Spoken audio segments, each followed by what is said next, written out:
राधे राधे। प्रिय प्रवचन भक्तजन मेरे सबकाई जन बंधुओं, मैं आपके सामने श्रीमद्भागवत महात्म का 5वां अध्याय धुंधकारी की अधोगति एवं गोकर्ण द्वारा सुनने से जो मोक्ष प्राप्ति हुई इसका प्रसंग आदि है। आपको अच्छा लगेगा। अच्छा लगे तो अवश्य लाइक कीजिए, कमेंट कीजिएगा और अपने आचरण अवश्य उतारिएगा। राधे राधे। ओम गणाधिपते नमः, सरस्वते नमः, ओम गुरुभ्यो नमः। गुरु ब्रह्मा गुरु विष्णु गुरुदेवो महेश्वरः, गुरु साक्षात् ब्रह्म तस्मै गुरुवे नमः।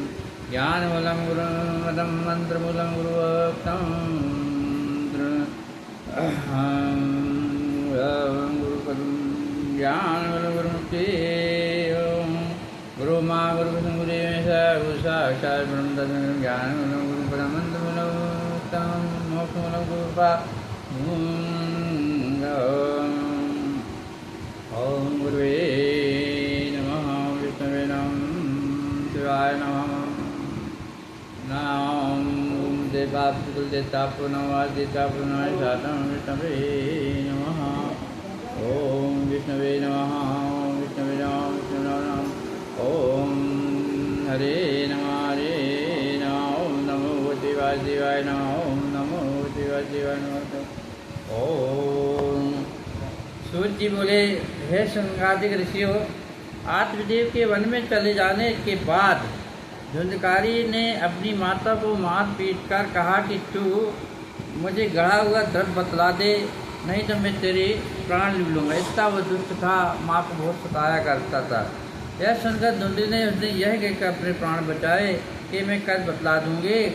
इस पर धुंधली ने उस समय तो अपनी जान बचा ली, परंतु दूसरे दिन यह सोचकर कि घर में द्रव्य तो कहीं गड़ा नहीं है, मैं कहाँ से बताऊंगी अपने बेटे को, कल फिर मेरे साथ मारपीट करेगा, कष्ट देगा, अत्याचार करेगा मेरे साथ, मैं बेटे को कहाँ से जान बतलाऊँ। वह एक कुएं में गिर कर मर गई। तब गोकर्ण ने भी वहाँ रहना अच्छा न समझकर तीसरा अच्छा करने को चल दिया।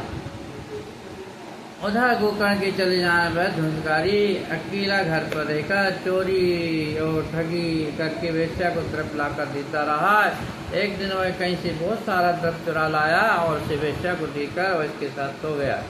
तब वेश्या के घर वालों ने मन में सोचा कि दूसरों का धन चुरा कर हमको देता है, यदि वह कभी पकड़ा गया तो इसके साथ हमें भी दंड भोगना पड़ेगा, यदि वह कभी पकड़ा तो इसके साथ हमें भी दंड भोगना पड़ेगा। ऐसा विचार कर वेश्याओं ने उसके गले में फांसी लगा दी। इससे वह न तो मरा और न उन्हें जलती लकड़ी से मार की जान ले ली।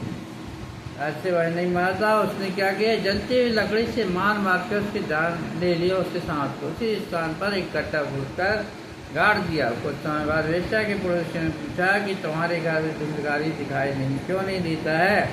तब उसने यह कह दिया कि वह व्यापार करने के लिए परदेश गया है। हे ऋषियों, जिससे सत्य मानना कि वैसा कभी किसी की हितैषी नहीं होती है, वैसी धन की लोभी होती है। जहाँ धन होता वहाँ वेचा जाती है। वह पहले तो उसका धन हरण कर लेती है और फिर उसके प्राणों को भी हर लेती है। उसकी जिन्ना पर तो अमृत उदर में हलाहल भरा हुआ होता है। इस प्रकार धुंधकारी के मरने का पश्चात वह एक प्रेत बन गया, क्योंकि वह अतृप्त प्राणी था। उसकी आयु थी, लेकिन उसकी आयु पूरी होने के पहले ही उसको मार दिया गया तो प्रेत योनि में चला गया। तब उसे गर्मी सर्दी बरसात भूख प्यास सताने लगी। इसके बाद जब गोकर्ण को यह समाचार ज्ञात हुआ कि उसका भाई धुंधकारी मर गया है और उसका क्रियाक्रम नहीं हुआ है, तब उसने गया जी में जाकर धुंधकारी का श्राद्ध किया और जिस तीर्थ में जाता वहीं उसका श्राद्ध कर देता था। कई तीर्थ करने के बाद जब गोकर्ण अपने घर आया और रात को वहीं सोया तो उसने धुंधकारी को कभी बेल, कभी हाथी, कभी भेद, कभी मत्स्य रूप में देखा। तो गोकर्ण ने उसे पूछा कि तू भूत प्रेत व राक्षस में से कौन है। उसकी बात सुनकर धुंधकारी रोने लगा। उसने बोलने में यह स्वस्थ नहीं थी, अतः वह कुछ भी ना कह सका। गोकर्ण ने जब ये देखा कि रोने के अलावा कुछ नहीं करता है तो उसने मंत्र पढ़कर उसके ऊपर जल छिड़का। जब जल के छिड़कने से उसका बोल निकलने लगा तब उसने कहा, हे गोकर्ण, मैं तुम्हारा भाई धुंधकारी हूँ, मुझे वेश्याओं ने फांसी लगा कर मार डाला है, इससे मुझे खाने पीने को कुछ नहीं मिलता, मैं केवल वायुगण के ही जीवित रहता हूँ। अतः अब तुम आ गए हो तो मेरा इस प्रेतुनी से मेरा उद्धार करो। धुंधकार की बात सुनकर गोकर्ण ने कहा, मैंने तो तेरे उद्धार के लिए गया, आदि सभी चीज़ तुमने श्राद्ध किया था, फिर भी तू इस प्रेतुनी में क्यों नहीं छूटा। वह कहने लगे, चाहे तुम हजारों श्राद्ध कर लो, पर तुम घोर पापी होने के कारण सहज ही मोक्ष नहीं पा सकता। अब तुम कोई ऐसा उपाय करो जिससे मैं अदब योनि से छूट जाऊँ। जैसे उनका गोकर्ण बोला, अच्छा तो तू कुछ दिन और धीरे धर, मैं शीघ्र ही तेरा उद्धार करूँगा। गोकर्ण की यह बात सुनकर धुंधकारी वहाँ से चला गया। जब नगर के लोग गोकर्ण से भेंट करने के लिए आए तो उसका सबसे यथोचित सम्मान किया। इसके उपरांत कुछ दिन बाद उसने विद्वान पंडितों एवं महापुरुषों से अपने भाई धुंधकारी के उद्धार के लिए उपाय पूछा। पंडित ने उन्हें बतलाया कि इस उद्धार का उपाय सूर्य भगवान ही बतला सकते हैं, इसलिए तुम सूर्य देव की आराधना करो। यह कहकर पंडित चले गए। तब गोकर्ण ने सूर्य देव का पूजा चिंतन करना आरंभ कर दिया। उसकी भक्ति से प्रसन्न होकर सूर्य देव प्रकट हुए। तब उसने हाथ जोड़कर से प्रार्थना कर दी, है सूर्य देव भगवान प्रभु, आप मुझे धुंधकारी के उद्धार का उपाय बताइए। तब सूर्य देव ने कहा, तो तुम श्रीमद्भागवत सप्ताह की कथा धुंधकारी को सुनाओ, उसी से उसका उद्धार होगा। तब गोकर्ण ने विद्वान पंडित योगी और महात्माओं को बुलाकर श्रीमद्भागवत का सप्ताह यज्ञ प्रारंभ किया और उसी कथा को सुनकर सुनने के लिए बहुत से नगर निवासी भी आए। धुंधकारी भी आकर उसके साथ गांठ वाले बांस के ऊपर बैठ गया, उस कथा को सुनने लगा। जब प्रथम दिन की कथा संध्या के साथ सुनने वाले उठ के घर जाने लगे। उसी समय जिस बात पर धुंधकारी बैठा था उसकी पहली गांठ फट गई। दूसरे दिन कथा की समाप्ति पर दूसरी गांठ भी फट गई। इस पर 7 दिन में बांस की 7 गांठें चटक गईं। तब सप्ताह पुराण के सुनने से धुंधकारी के दुर्भ धारण किया और समय उसका तत्ववत रूप विष्णु भगवान जैसा प्रतीत हो रहा था। और पीताम्बर पहने हुए गोकर्ण के पास आया और उसे नमस्कार करके बोला, हे भ्राता, आपने मुझे घोर पाप से छुड़ाकर मेरा उद्धार किया है। श्रीमद्भागवत के अलावा अन्य कोई उपाय मुझे इस अधम योनि में छुड़ाने वाला नहीं था। जो प्राणी इस कथा रूपी अमृत का पान करते हैं वह अवश्य भसा और पाप हो जाते हैं। धुंधकारी गोकर्ण से यह कह रहा था, उसी समय स्वर्ग से एक सुंदर विमान आया और धुंधकारी उस विमान पर बैठकर वैकुंठ लोक को चला गया। हे मुनियों, इसके बाद सब उपस्थित विद्वान और ऋषि मुनियों ने गोकर्ण से पूछा कि हे महाराज, श्रीमद्भागवत की सप्ताह तो हम सभी ने सुनी है, फिर वैकुंठ से विमान केवल धुंधकारी के लिए क्यों आया? वह तो वैकुंठ चला गया और हम लोग यहीं रहकर इसका क्या कारण है?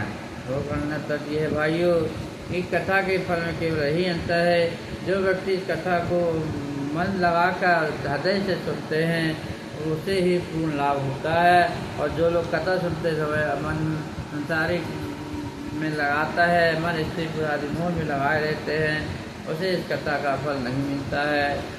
मुक्ति तो एकाग्र चित्त से कथा सुनने वालों को ही मिलती है।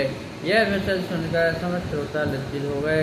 तब उन्होंने गोकर्ण से कहा, महाराज, आप कृपा करके एक बार इस सप्ताह कथा को सुनाइए, जिसे हम मन लगा के सुन सकें और मोक्ष प्राप्त करते हैं। इस विषय को सुनकर गोकर्ण ने पुनः श्रावण मास में दूसरा पारायण प्रारंभ किया। उस सप्ताह कथा को अनेक लोगों ने एकाग्रचित्त होकर सुना, जिसके फलस्वरूप कथा समाप्ति के दिन वहाँ अनेकों विमान आए और यह दर्श देखकर श्रोताओं ने गोकर्ण से कहा, है महाराज, आपकी कृपा से हम लोगों को उद्धार हुआ है। कथा समाप्त होने के पर भगवान ने वहाँ आकर साक्षात दर्शन दिए और गोकर्ण को अपने साथ विमान पर उठाकर गोलोक धाम को ले गए। और फिर अन्य सब श्रोतागण विमानों में बैठकर वैकुंठ को चले गए। हे ऋषियों, जिस स्थान में सूर्य चंद्रमा भी नहीं पहुँच सकते, मनुष्य कथा के प्रताप से उन स्थानों में भी पहुँच सकता है। इस श्रीमद्भागवत की कथा को सुनने अथवा पढ़ने से जो फल प्राप्त होता है, वह फल अनेकों यज्ञ तप व्रत तीर्थ दान आदि करने में प्राप्त नहीं होता है। राधे राणी हरे पालू हरे हरे,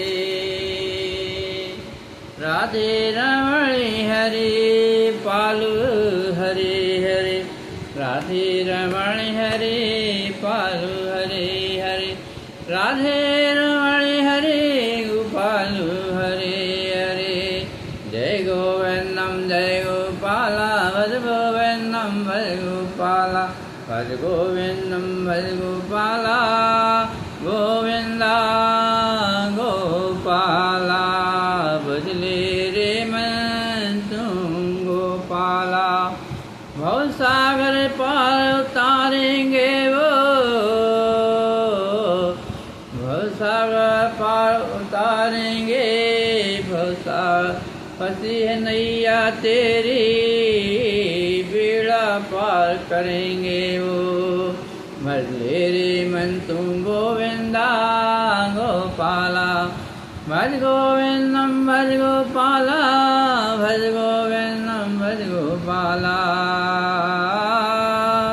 भज गोविंदम भज गोपाला, गोविंदा गोपाला, गोविंदा गोपाला, गोविंदा गोपाला, गोविंदा गोपाला, गोविंद गोविंद गोविंद गोपाला, गोविंद गोविंद गोपाला, गोविंद गोविंद गोपाला, भज गोविंदम भज गोपाला, भज गोविंदम भज गोपाला, गोविंदा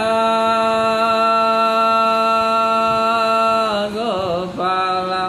झूठी माया झूठी काया, झूठा है ये जग सारा, ये नहीं है जग में तेरा,